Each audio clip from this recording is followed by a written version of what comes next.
When I was younger, when I was in my 20s, when I was in my teens, as a man, I used to judge older men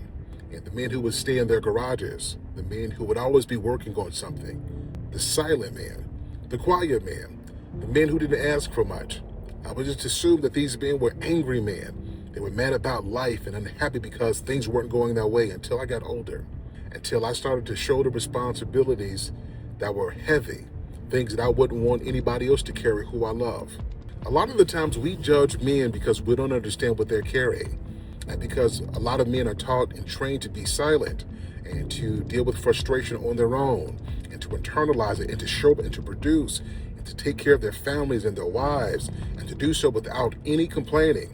A lot of us assume that they don't need help. A lot of us assume that they don't need people to show up for them. And as a man who has gotten older, there are some apologies that I need to make to some older men who are prejudged without knowing their story, without understanding what was on their shoulders. If you got a man in your life who shoulders a lot, a man who doesn't ask for very much but who shows up and produces, make sure that man knows that you value him